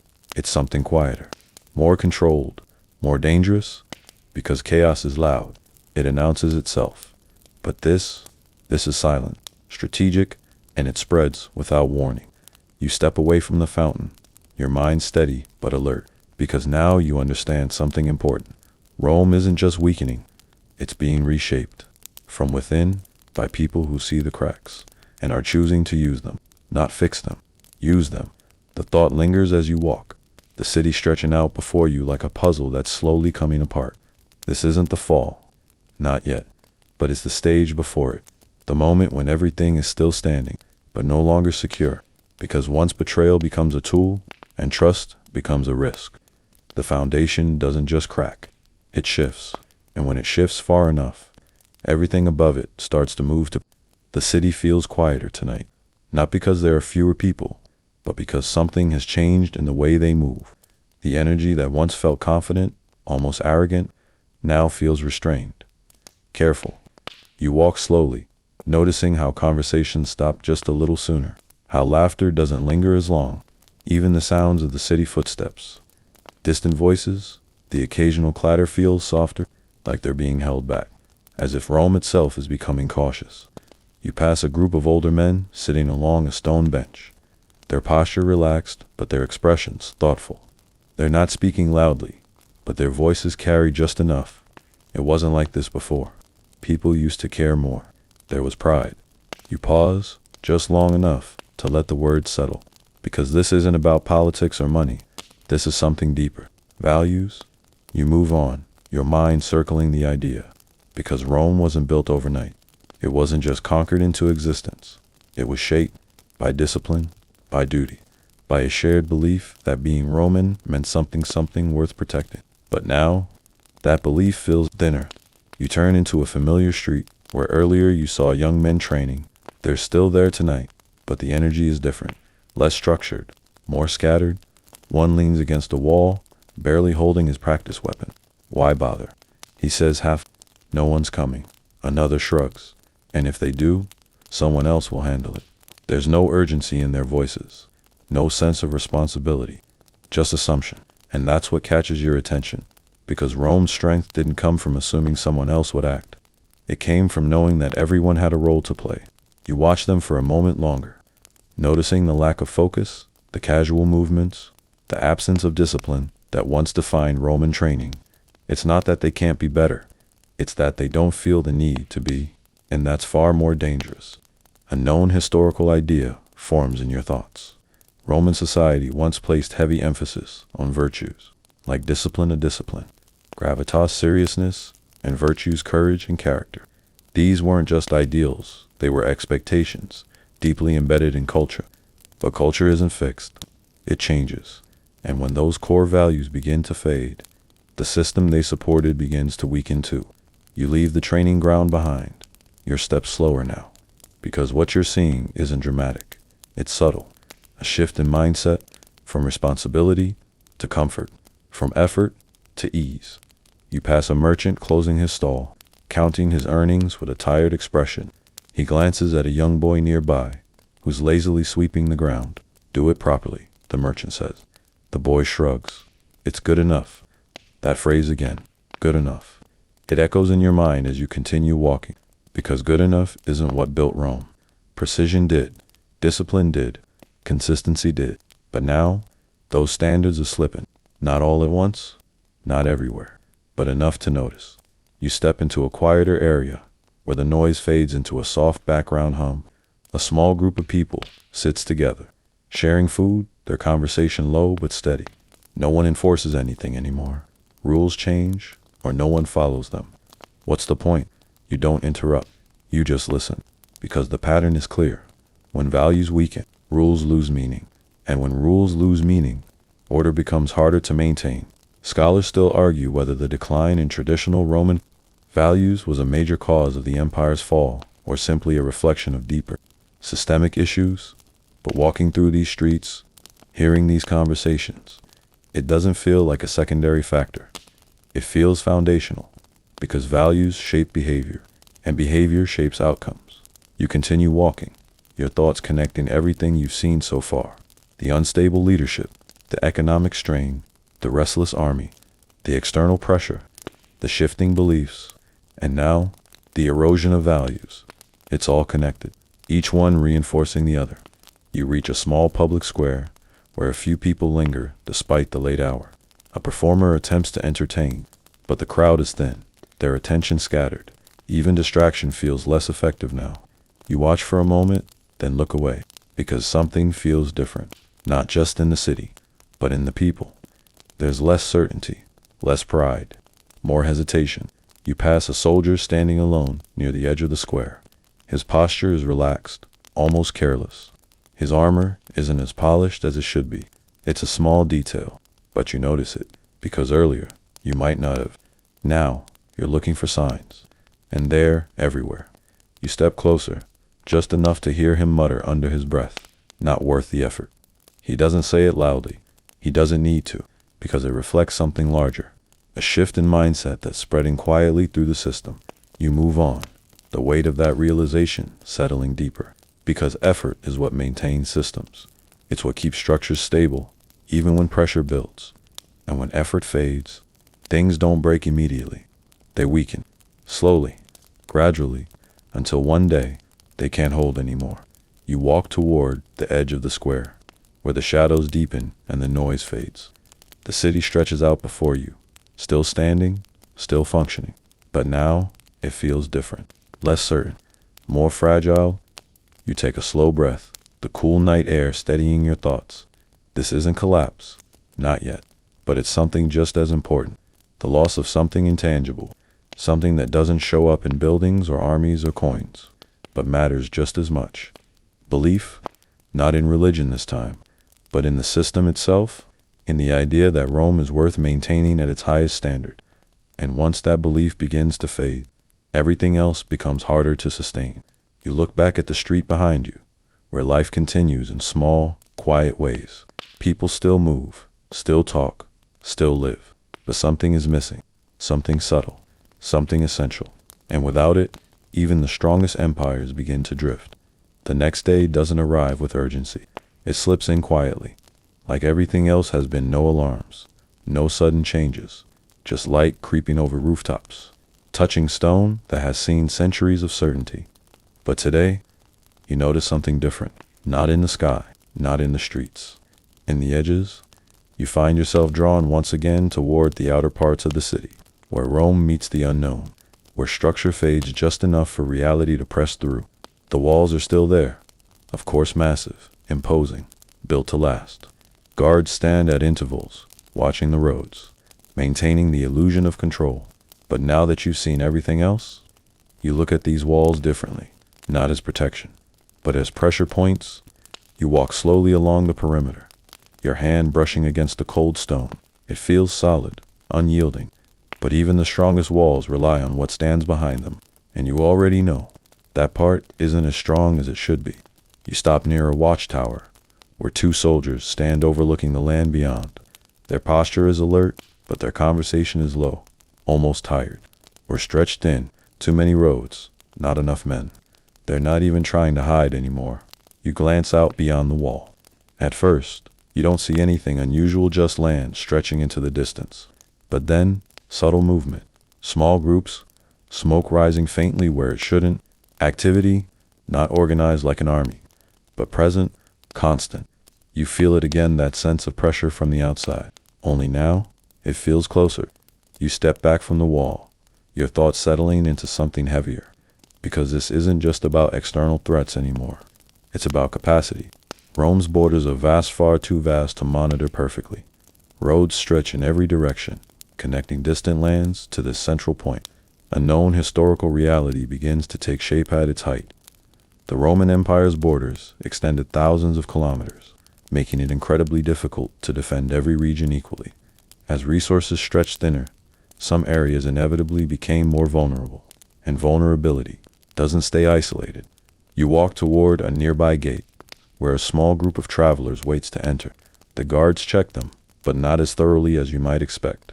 Not carelessly, just quickly, efficiently, almost as if they don't have the time to be more thorough. You watch as one guard waves them through with a brief glance, already turning his attention to the next group. There's no pause, no deep inspection, just movement, and that tells you something important. They're overwhelmed, not in a dramatic way, but in a steady, accumulating way. To many people, too many responsibilities, not enough control. You step away from the gate, letting the flow continue behind you, because this isn't just about letting the wrong people in, it's about losing the ability to decide who should be let in at all. You walk along the outer district, where the buildings are simpler, the streets less maintained. Here, the signs of strain are easier to see. A broken cart left unattended, a building with repairs half finished, a group of workers sitting idle, waiting for instructions that don't seem to come. Each detail small, each one telling the same story: neglect, not intentional, just unavoidable. Scholars still argue whether the weakening of Rome's borders was a cause of its decline or a result of internal instability. But standing here, seeing how stretched everything feels, it doesn't seem like one or the other. It feels like both, each one feeding into the other. You pass a small outpost where a handful of soldiers gather. Their armor is worn, their movements slower than the ones you saw closer to the center of the city. One of them adjusts his helmet, sighing. "We can't cover everything," he says. Another nods. "We're not supposed to, just the important parts." And who decides what's important? That question hangs in the air, unanswered. You don't stay long. You don't need to, because you've already seen enough. The borders aren't collapsing, not yet, but they're weakening, becoming inconsistent. And inconsistency creates openings. You walk back toward the city, your pace steady, but your thoughts heavier, because what you're witnessing isn't a single failure. It's a system under strain, trying to do too much, with too little. You pass by a small group of citizens standing near the edge of the road, watching the incoming travelers. Their expressions are mixed curiosity, concern, quiet judgment, more every day. Where do they all go? Somewhere inside, I guess. There's no anger in their voices, just uncertainty, because the boundaries that once felt clear are becoming blurred. You continue walking, the city slowly closing around you again. The noise returns, the structure reappears. The illusion of control settles back into place. But now, you see through it, because you've been to the edges. You've seen how thin the line has become. You reach a familiar street, where life continues, as it always does. Merchants selling goods, people moving with purpose, conversations flowing. From here, everything still looks stable. But you know better, because stability isn't just about what's visible, it's about what's sustained. And right now, Rome is struggling to sustain itself. You take a slow breath, the weight of that realization settling in. This isn't collapse, not yet, but it's exposure. The kind that doesn't show immediately, the kind that builds quietly, until one day, something gets through. And when it does, there's no easy way to stop it. You look back toward the direction of the walls, now hidden behind buildings and distance. They're still standing, still strong, but no longer absolute, because the real weakness isn't in the stone. It's in the system behind it. And systems, when stretched too far, eventually begin to fail. By the time the sun begins to lower again, you start to notice a different kind of presence in the city. Not tension, not division, but replacement. It's subtle at first, easy to overlook if you're not paying attention. But now you walk through a familiar street near the barracks, expecting the usual rhythm of Roman soldiers' structured movement, synchronized drills, the quiet precision that once defined their strength. Instead, you notice something different. The armor isn't uniform, the accents aren't the same, and the way they carry themselves, it's not quite Roman. You slow your steps, watching more carefully now. A group of soldiers passes by, but their faces, their expressions, even their posture, feel unfamiliar, not wrong, just different. You catch a fragment of conversation between two citizens standing nearby. They're not even from here. Does it matter? They fight, don't they? That question lingers. Does it matter? You keep walking, your thoughts turning over the idea, because Rome has always expanded by integrating others' absorbing cultures, adopting ideas, building strength through diversity. But this feels different. This isn't integration, it's dependence. A known historical reality begins to take shape during the later periods of the Roman Empire. The military increasingly relied on mercenaries and foreign recruits, many of whom had weaker ties to Rome itself. They fought for pay, not for identity. And that changes everything. You move closer to a training ground, where a mixed group of soldiers practices together. Some move with the discipline you've come to expect. Precise, controlled, efficient.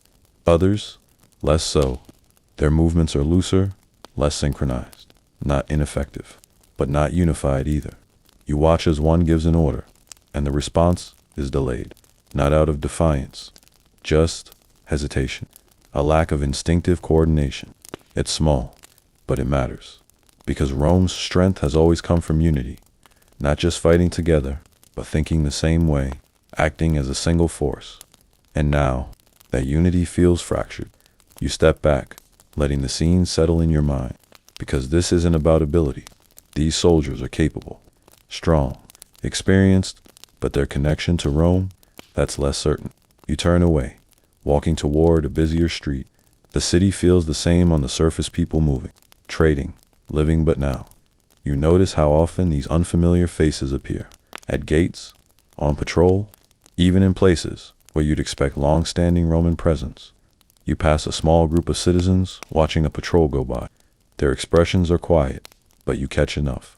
I don't even recognize them anymore, as long as they keep order. For now, that last part stays with you. For now, because trust built on necessity isn't the same as trust built on identity. You continue walking, your thoughts connecting everything you've seen so far. The unstable leadership, the economic strain, the weakening values, the stretched borders, and now, a military that no longer feels entirely Roman. Scholars still argue whether the use of mercenaries was a practical solution to Rome's manpower problems or a critical mistake that weakened its core strength. But standing here, watching these small shifts in behavior and structure, it doesn't feel like a simple trade-off. It feels like a compromise. And compromises, when stacked too high, start to cost more than they solve. You turn into a quieter street, where a few soldiers sit resting against a wall. Their armor is mixed, some pieces, clearly Roman, others not. Their conversation flows in different tones, different rhythms, just a place to earn. You feel that, because it confirms what you've been sensing. This isn't about loyalty anymore. It's about opportunity. You move on. The weight of that realization settling deeper, because when soldiers fight for a place they don't feel connected to, their priorities shift. Survival over sacrifice, payment over principle, and that changes how they respond when things get difficult. You reach a small intersection where a group of local citizens stands watching another patrol pass by. There's no hostility, but there's no warmth either. Just observation, distance. You notice how the soldiers don't interact much with the people. No casual nods, no shared understanding, just presence. Functional, detached. You step back, letting the scene play out, because this isn't conflict. Not yet, but it's separation, and separation weakens cohesion. You walk toward a more central area, where the city feels fuller again. But even here, the pattern continues. More unfamiliar faces, more mixed signals. The system is still working, but it's no longer consistent, and consistency is what builds trust. You pass a merchant speaking quietly to a customer. They'll defend us, right? The customer hesitates, if they're paid. You don't stop, you don't need to, because that answer says everything. You take a slow breath, the evening air cooling around you. This isn't collapse, not yet, but it's transformation again. Another shift from a unified, identity-driven army to a fragmented, incentive-driven force. And that kind of force doesn't always hold together under pressure. You glance back at the passing soldiers, their forms blending into the crowd. They're still part of Rome, still defending it, still maintaining order, but something is missing. Something that once made them more than just fighters. Belonging, and without that, even the strongest army can become uncertain. You start walking again, your pace steady, your thoughts clear, because you're beginning to see the full picture now. Every system within Rome, political, economic, social, military, is shifting, adapting, compromising, and each compromise creates a new kind of weakness, not immediate, not obvious, but real. And when enough of those weaknesses align, they don't stay hidden, they surface. All at once, one of them laughs, shaking his head. This isn't my home anyway. Another nods. One of them laughs, shaking his head. This isn't my home anyway. Another nods. Just a place to earn. You feel that, because it confirms what you've been sensing. This isn't about loyalty anymore. It's about opportunity. You move on, the weight of that realization settling deeper. Because when soldiers fight for a place they don't feel connected to, their priorities shift. Survival over sacrifice. Payment over principle. And that changes how they respond when things get difficult. You reach a small intersection where a group of local citizens stands watching another patrol pass by. There's no hostility, but there's no warmth either. Just observation. Distance. You notice how the soldiers don't interact much with the people. No casual nods, No shared understanding, just presence. Functional. Detached, you step back, letting the scene play out. Because this isn't conflict. Not yet.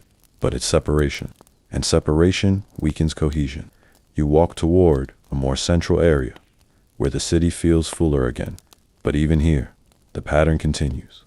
More unfamiliar faces. More mixed signals. The system is still working, but it's no longer consistent. And consistency is what builds trust. You pass a merchant speaking quietly to a customer. They'll defend us, right? The customer hesitates. If they're paid, you don't stop. You don't need to, because that answer says everything. You take a slow breath, the evening air cooling around you. This isn't collapse. Not yet, but it's transformation again. Another shift from a unified, identity-driven army to a fragmented, incentive-driven force. And that kind of force doesn't always hold together under pressure. You glance back at the passing soldiers, their forms blending into the crowd. They're still part of Rome, still defending it, still maintaining order, but something is missing, something that once made them more than just fighters, belonging, and without that, even the strongest army can become uncertain. You start walking again, your pace steady, your thoughts clear, because you're beginning to see the full picture now. Every system within Rome, political, economic, social, military, is shifting, adapting, compromising, and each compromise creates a new kind of weakness, not immediate, not obvious, but real, and when enough of those weaknesses align, they don't stay hidden, they surface, all at once. The shift doesn't announce itself. There's no warning, no sudden alarm echoing through the streets, but you feel it, before you even see it. You're walking through a familiar road when the energy changes not dramatically, but enough to make people slow down. Conversations pause. Heads turn slightly. Something has happened, or is about to. You follow the movement of the crowd, letting it guide you toward the center of attention. The streets narrow, then open into a larger space where a small gathering has formed. Not chaotic, not panicked, just focused. You step closer, and then you hear it. Rome has been attacked. The words spread quietly, pass from one person to another. No shouting, no dramatic reactions, just disbelief. You feel it settle in your chest, because this isn't supposed to happen. Not here, not to Rome. You move closer, trying to understand. Fragments of information float through the crowd. They got in. The gates somehow. No one expected. It's not a full story, but it's enough.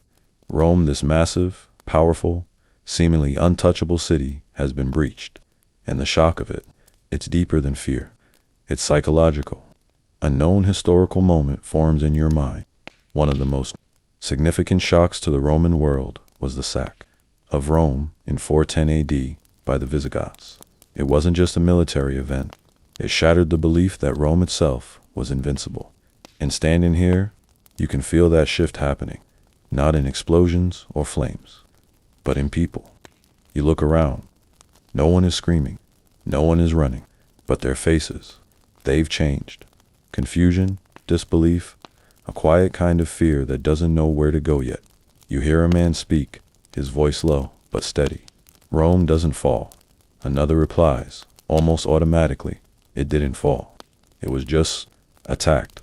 The correction feels important, like they're trying to hold on to something. A belief, an identity. You step back slightly, letting the moment unfold, because this isn't chaos. It's realization, the kind that spreads slowly, but once it settles, changes everything. You move through the crowd, noticing how conversations form and dissolve. People are trying to make sense of it, to fit it into the world they understand, but it doesn't fit, because Rome wasn't supposed to be vulnerable. It was supposed to be the center, the constant, and now, that certainty is gone. You walk away from the gathering, your thoughts heavier than before. The city still stands. The buildings are still intact. Life hasn't stopped, but something has shifted, something invisible. Trust, in the walls, in the army, in the idea that Rome could always protect itself. You pass a group of soldiers moving quickly down the street. Their expressions are focused, but not calm. There's urgency now, real urgency, and that alone tells you how serious this is. Because earlier, the army felt relaxed, detached, almost indifferent. Now, they're reacting, and reaction means something slipped through. You continue walking, the weight of the moment following you, because this isn't just about one attack. It's about what it represents. If Rome can be reached, if it can be touched, then it can be threatened. And if it can be threatened, it can be broken. You slow your pace, letting that thought settle, because this is the first time the possibility feels real. Not theoretical, not distant, real. Scholars still argue whether the sack of Rome was a turning point that marked the beginning of the end, or simply a symbolic moment in a longer process of decline. But standing here, watching the way people react, not with panic, but with quiet disbelief, feels significant, because symbols matter, beliefs matter, and this breaks both. You turn into a quieter street, where the noise fades again. But even here, the effect lingers. A woman stands outside her home, speaking softly to someone inside. They said the gates were secure. They always say that. Her voice trails off. You don't stay, you keep walking, because the pattern is clear. Confidence is slipping, not all at once, but enough to be felt. You pass a small group of men sitting together, their conversation subdued. What happens next? They'll fix it. Will they? Silence follows, and that silence says more than any answer could. You reach a familiar part of the city, where earlier everything felt stable, controlled.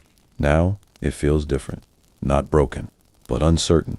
You notice how people move more carefully, how conversations carry a different tone. The illusion has cracked, and once that happens, it's hard to restore. You take a slow breath, the air cooler now as night settles deeper. This isn't the fall, not yet, but it's a shock, the kind that changes how people see everything that comes after. Because before this moment, Rome felt invincible, untouchable, permanent. Now, it feels vulnerable, and vulnerability spreads. It changes decisions. It shifts priorities. It makes people question what they once accepted without doubt.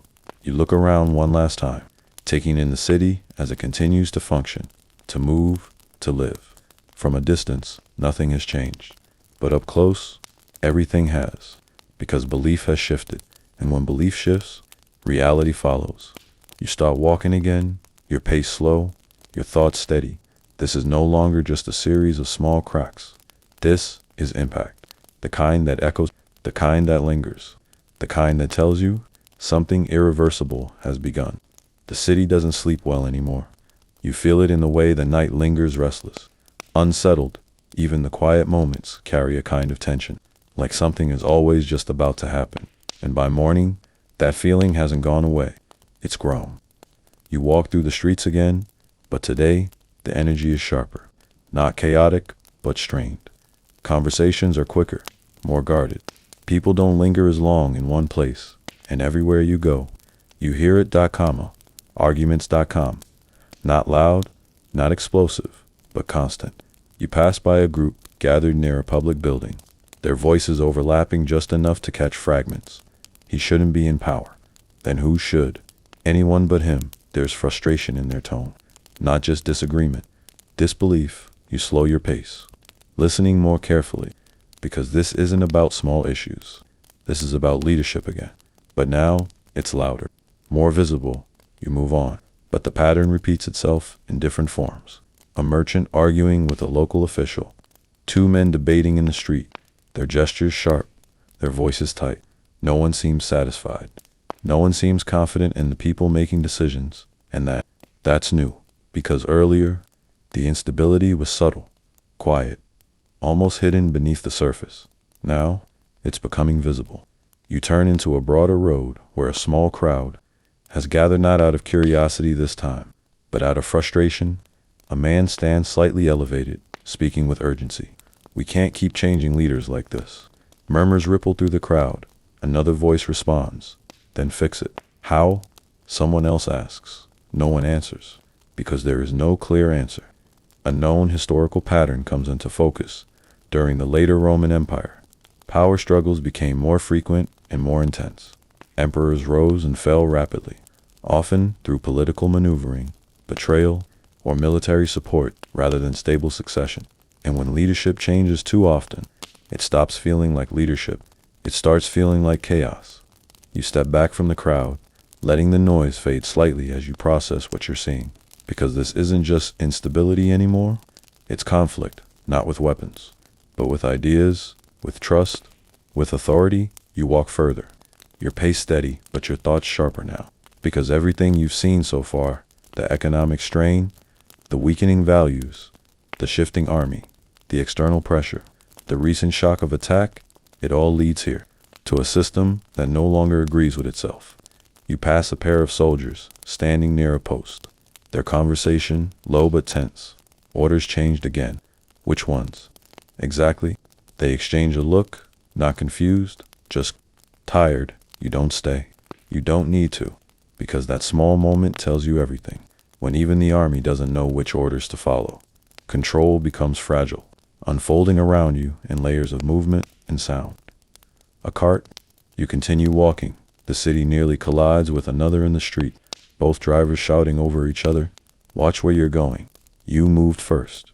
It's a small incident, but it escalates quickly, too quickly, and you notice how no one steps in immediately to calm things down, not out of fear, but because no one seems sure who should. Eventually, it resolves itself, but the tension lingers, because it reflects something larger, a lack of clear authority. You turn into a quieter area, needing a moment away from the noise. But even here, the signs remain. A door slams harder than necessary. A conversation cuts off abruptly as you pass. People are on edge. And when people are on edge, they react faster, think less, trust less. Scholars still argue whether these internal power struggles were a cause of Rome's decline or a symptom of deeper systemic failures. But walking through these streets, feeling the tension in every interaction, it doesn't feel like a secondary effect. It feels central, because unity is what holds systems together. And right now, unity is fading. You stop near a small fountain. The sound of water steady, but somehow less calming than before. A man sits nearby, staring into the distance. They don't even pretend anymore, he mutters. You don't ask what he means. You already understand. The illusion of control, of stability, of a system that knows what it's doing. It's slipping, and people can see it. You move on, your thoughts heavier now, because this isn't just about disagreement, it's about direction, or the lack of it. You pass by a building where officials move in and out quickly, their expressions tight, their movements urgent.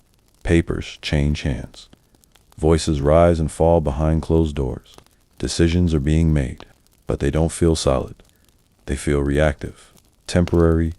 You slow your pace, letting the realization settle, because when decisions are made in response to pressure, rather than with clear vision, they don't hold for long, and that leads to more changes, more confusion, more instability. It's a cycle, and Rome is caught in it. You look around one more time, taking in the city, the movement, the noise, the tension that now feels almost constant. This isn't collapse, not yet, but it's conflict, internal, persistent, growing, and the more it grows, the harder it becomes to control. You take a slow breath, the air cooler now as the day begins to fade again. This is the point where everything starts to accelerate, not dramatically, not all at once, but steadily. Because once a system begins to fight itself, it doesn't just weaken, it fragments. And when that happens, every part starts pulling in a different direction. You start walking again, your pace calm, your thoughts clear, because now you can see it. The empire isn't just under pressure, it's divided within, and that kind of division is very hard to survive. By the time evening settles again, something about the city feels hollow, not empty. There are still people, still movement, still noise echoing through the streets, but the weight of authority, the sense that someone is truly in control, that's what feels different. You walk through a central road where statues of past emperors line the path, each one carved with confident, strong posture, steady gaze, the image of absolute power. You stop for a moment, looking at them. These figures once represented certainty, leadership, direction, but now they feel like echoes, reminders of something that no longer exists in the same way. You move on, your steps slower, more thoughtful, because today you're not just seeing instability, you're seeing substitution. You pass by a government building where a small group has gathered not in protest, not in anger, but in confusion. Who's actually in charge right now? It doesn't matter. It's always someone behind them. That phrase lingers. Someone behind them. You feel a shift in your chest? Because that suggests something deeper than weak leadership. It suggests control without visibility. You edge closer, just enough to listen. They make the decisions, not him. He just signs them. A few nod in agreement. No one argues. And that silence, it's telling. Because when people stop even questioning who holds power, they've already accepted that the visible leader isn't the real one. You step back, letting the realization settle. Because this isn't just about instability anymore. It's about illusion. You walk toward a quieter street where a group of officials passes by quickly. Their expressions are focused. Their movements deliberate, but you notice something. They don't carry themselves like leaders. They move like intermediaries, messengers. You slow your pace, watching them disappear into a nearby building, and it clicks. The emperor, the symbol of ultimate authority, is no longer the sole decision. Power has shifted, fragmented, hidden behind layers. A known historical pattern forms in your mind during the later years of the Roman Empire. Especially in the West, emperors often became figureheads, while real power was held by generals, advisors, or influential political figures behind the scenes.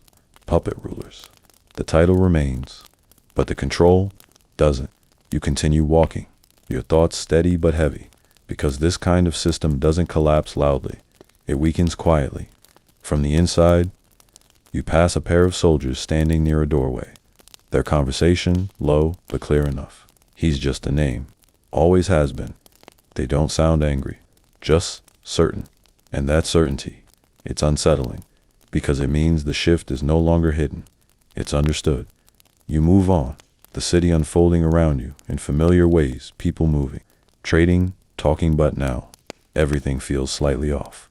Like a performance where the actors no longer believe in the script. You pass by a merchant speaking to a customer, his tone tired. Doesn't matter who rules anymore. Nothing changes. The customer shrugs. Maybe that's the point.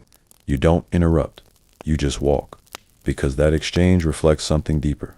A loss of expectation. People no longer look to leadership for direction or improvement. They've adjusted, adapted, lowered their expectations. And when that happens, accountability fades. You turn into a narrow street where the noise softens again. A single lamp flickers above, casting uneven light across the stone. A man stands nearby, speaking quietly to another. He doesn't even decide his own policies. Then who does? The first man hesitates, then shrugs. Whoever can. You feel that because it captures the situation perfectly. Power isn't centralized anymore. It's opportunistic. Whoever has influence uses it. Whoever has access acts. And the emperor becomes a symbol, a face, not a force. Scholars still argue whether the rise of puppet emperors was a direct cause of Rome's fall or simply the result of deeper systemic decay. But standing here, hearing these quiet acknowledgments, it doesn't feel like a side effect. It feels like a tipping point. Because when leadership becomes symbolic, the system loses its anchor. You continue walking, your pace calm, your thoughts sharp. Because everything you've seen so far, the economic strain, the shifting army, the external pressure, the internal conflict, it all leads here, to a system where power exists, but isn't clearly held. You reach a small square where a statue of the current emperor stands. It's newer than the others, less weathered, but something about it feels less imposing. People pass by without looking. No one stops. No one acknowledges it. It's just there. And that, more than anything, tells you how much has changed. Because once, the emperor was everything. Now, he's background.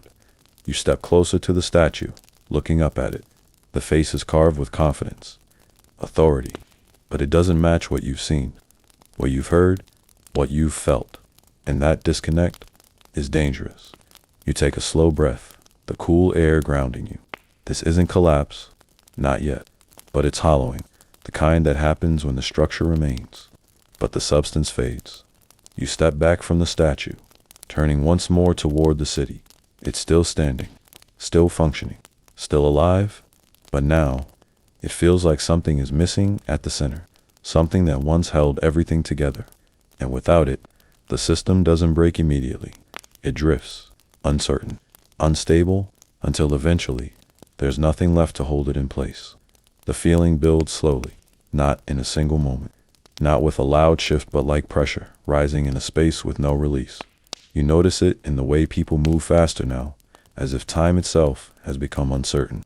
You walk through the city again, but it doesn't feel the same as before. The rhythm is off. The balance is gone. Something is approaching. You don't know exactly what, but you feel it. You pass through a crowded street where merchants are packing up earlier than usual. One pulls down his cloth covering with a sharp motion, glancing around before locking his stall. "Not worth staying open," he mutters. Another nods. Too unpredictable. That word again. Unpredictable. It seems to follow you now, appearing in every corner of the city, in every conversation. You keep walking, your pace steady, but your awareness heightened, because this isn't just tension anymore, it's anticipation. You turn toward a familiar area near the administrative buildings, where officials once moved with controlled urgency. Now, the urgency feels different, more intense, less certain. You see a group gathered outside, voices overlapping, movements sharper than before. "We can't keep delaying. We don't have the resources." Then we make them. The conversation doesn't resolve. It fractures, each voice pulling in a different direction. You step back, letting the noise fade slightly, because this is what it looks like when pressure reaches a breaking point.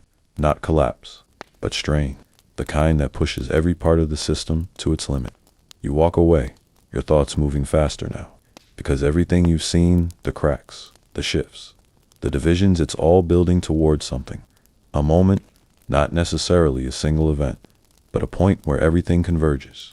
You pass a group of soldiers moving quickly through the street. Their formation is tighter than before, their expressions focused, but there's something else.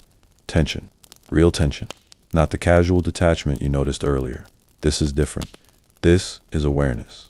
One of them speaks under his breath. If this goes wrong, he doesn't finish the sentence. He doesn't need to. You continue walking, the weight of that unfinished thought settling in your mind, because now even the army feels it.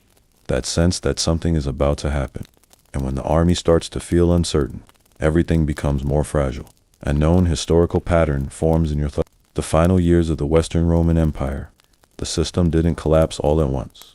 Instead, it reached a point where multiple pressures, political, military, creating a situation where recovery became almost impossible. And that's what this feels like. Not a sudden fall, but a final approach. You step into a quieter street where the noise fades into the background. For a moment, everything feels still, but it's not calm.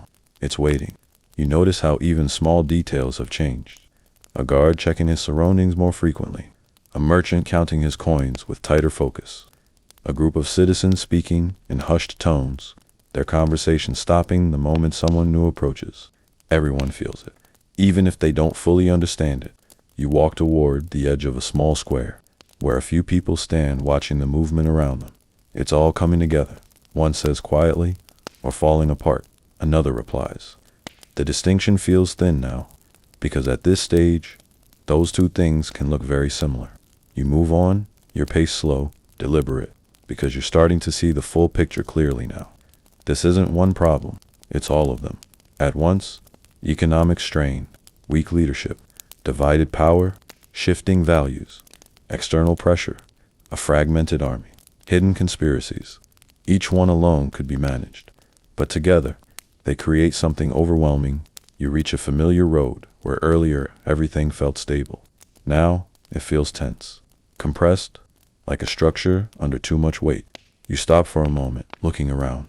People still move, still talk, still live, but there's a difference, an edge, a sense that things could change quickly, too quickly. Scholars still argue whether there was a single decisive moment that sealed Rome's fate, or if it was the accumulation of many smaller failures. But standing here, feeling this buildup, it doesn't feel like a single moment. It feels like inevitability. You take a slow breath, the air cooler now as evening deepens, because this is the point where systems don't just weaken, they lose the ability to recover. Every decision becomes reactive. Every solution creates new problems, and the space for stability disappears. You start walking again, your thoughts steady but heavy, because now you're not just observing decline, you're witnessing convergence, the moment where everything that has been building finally aligns, not into order, but into collapse, not yet, but close, very close. You glance back one last time, taking in the city, the movement, the noise, the tension that now feels constant. Rome still stands, but it feels different now, less like an empire, more like a system holding itself together, just long enough. You turn forward again, your pace calm, because you can feel it. The final blow isn't a surprise anymore. It's approaching, slowly, inevitably, and when it arrives, it won't just change Rome, it will end something that once felt unbreakable. The day begins like any other. Soft light spills across the rooftops, touching the same streets you've walked so many times now. For a brief moment, everything feels almost normal again. Almost. But you know better, because once something reaches this point, it doesn't go back. You walk through the city with a quiet awareness, noticing how people move with purpose, but not confidence. There's motion, but no certainty behind it. And somewhere within all of this, a final piece is about to fall into place. You don't hear an announcement. There was no grand declaration echoing through the streets. Instead, it arrives the same way everything else has. Quietly, you pass a group of citizens gathered near a public space, their conversation low but focused. It's over. Already. He's gone. You slow your steps, because those words carry weight. Not loud, not dramatic, but final. You move closer, just enough to listen. They removed him. No resistance. Just done. There's something unsettling about how calmly it's being said. No panic, no outrage, just acceptance. And that tells you everything. You step back, letting the moment settle in your chest, because this isn't just another change in leadership. This feels different, permanent. A known historical moment forms clearly now around 476 AD. The last Western Roman emperor, Romulus Augustus, was deposed by a Germanic leader named Ottaway. It wasn't a massive, dramatic overthrow. It was quiet, almost procedural. And that quietness is what made it so final. You continue walking, your pace slower now, your thoughts heavier, because this is it. Not the loud fall you might expect, not fire or destruction, but removal. The system simply stops. You pass a pair of soldiers standing near a post, their conversation subdued. So that's it. I guess so. What happens now? No one answers, because there is no clear answer. And that's what makes it different from everything before. Before, there was always the sense that things could be fixed, adjusted, stabilized. Now, that sense is gone. You move through the streets, noticing how life continues, but differently. People still walk, still talk, still go about their routines. But there's a shift, a quiet understanding that something has ended. You pass a merchant opening his stall, his movements slower than usual. He doesn't look up as customers approach. Business continues, he says, almost to himself. And he's right, in a way, because life doesn't stop when systems fall. It adapts. It moves forward. But the structure behind it, that's what's changed. You walk further, your thoughts circling the idea, because for so long, Rome felt permanent, unshakable. But now, it feels finished, not destroyed, just done. Scholars still argue whether 476 AD should truly be considered the fall of the Roman Empire, since the Eastern Roman Empire continued for centuries after. But standing here, feeling the quiet finality in the air, it doesn't feel like a debate. It feels like an ending. You reach a familiar street where earlier you saw crowds filled with tension, argument, uncertainty. Now, it's calmer, not peaceful, just resolved. The questions have stopped, because the answer has arrived. You stop for a moment, looking around. The buildings are still here. The roads still stretch outward. The city still breathes. But the empire, that's different. You notice how no one is looking toward the palace. No one is waiting for orders. No one expects direction, because there's nothing left to expect. You take a slow breath, the air steady, almost as still. This isn't collapse, it's conclusion, the kind that doesn't need noise to be understood. You pass by a small group of people speaking quietly, so we just move on. What else is there to do? That question lingers, because it captures the moment perfectly.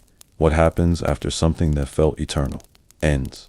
You keep walking, your pace calm, your thoughts steady, because this is what it looks like when an empire doesn't fall in a single dramatic moment, but fades gradually, until one day, there's nothing left to hold it up. You glance back once more, taking in the city, the same streets, the same structures, the same movement, and yet not the same at all, because the identity has shifted, the meaning has changed. Rome still exists, but not as it once did. You turn forward again, your steps quiet against the stone, because you've reached the moment everything was building toward, not with chaos, not with destruction, but with silence. And sometimes, that's the most powerful ending of all. The silence doesn't feel empty. It feels settled.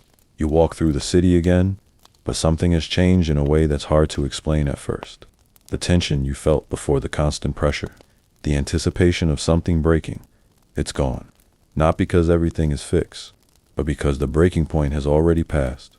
You notice it in the way people move now. Slower, more certain, in a strange way. Not confident, but no longer waiting for something to happen, because it already has. You pass by a group of citizens sitting outside a building, their conversation calm, almost reflective. So that's it then. I guess it is. Doesn't feel real. You slow your steps, letting their words settle, because that's exactly what this moment feels like. Unreal. Not dramatic enough. Not loud enough. For something so final. You continue walking, your thoughts steady, because what you're seeing now isn't collapse. It's aftermath. The part that comes after the system has already given way. You pass a small market area where merchants are setting up their stalls. The routine is the same: goods laid out, prices discussed, coins exchanged. Life continues. It always does. But something about it feels detached, as if the structure that once connected everything is no longer there. You notice how people don't talk about the empire directly anymore. No debates, no arguments, no speculation. Just quiet acknowledgement. It's over. And now, they're adjusting. You walk further, the city unfolding in familiar patterns. But now, you see it differently. Because earlier, everything felt like it was part of something larger system. An empire, a unified structure. Now, it feels fragmented, each part continuing on its own. You pass a group of soldiers, if they can still be called that. Their posture is relaxed, their formation loose. Some still wear armor, others not. Their conversation is casual. So who are we serving now? Whoever pays, I guess. There's no bitterness in their tone, just acceptance. And that's what stands out. Because earlier, uncertainty created tension. Now, it creates adaptation. You move on, your thoughts connecting everything you've witnessed. Because this is the final stage, not the fall itself, but what comes after, a system dissolving, not in chaos, but in quiet, a known historical reality settles into your mind after the fall of the Western Roman Empire. Many of its structures didn't disappear overnight. Local governance, trade, and daily life continued in various forms, gradually transforming into what would later become medieval European societies. And standing here, you can see that transformation beginning, not as a clear shift, but as a gradual drift. Scholars still argue whether this period should be seen as a fall or a transition, since many aspects of Roman life continued to influence the world long after the empire itself ended. But walking through these streets, it doesn't feel like a clean transition. It feels like something ending, and something else slowly taking its place. You turn into a quieter area, where the noise fades into a soft background hum. A man sits outside his home, repairing a tool. His movements are steady, focused. You pause nearby, watching. He doesn't look up, doesn't seem concerned, because for him, life goes on, empire or not. And that realization settles deeply in your mind, because it changes how you see everything. The empire wasn't just a structure, it was a layer, one that sat on top of everyday life. And now that layer is gone, but the life beneath it, still there. You continue walking, your pace slow, thoughtful, because the city no longer feels like the center of the world. It feels like a place, one among many. You pass by a building that once housed officials. The doors are open, but the activity inside is different now. Fewer people, less urgency, more local. Decisions are still being made, but they're smaller. Closer to the ground, you step back, taking it in, because this is what happens when a large system dissolves. It doesn't take everything with it. It leaves pieces behind, and those pieces start to reorganize. You walk toward a familiar road, where earlier everything felt connected to something bigger. Now, it feels separate, independent. You notice how people focus more on their immediate surroundings, their homes, their work, their communities, less on the larger picture, because the larger picture is no longer clear.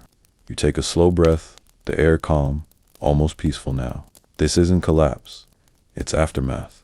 The quiet phase where everything settles into a new shape, not better, not worse, just different. You look around one last time, taking in the city. Rome still stands, still breathes, still functions, but it's no longer an empire. It's something else now, something smaller, something local, something human.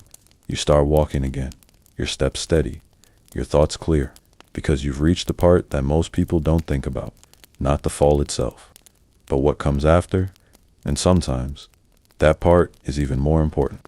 You don't realize how quiet everything has become until you stop walking. For the first time since this journey began, you pause completely.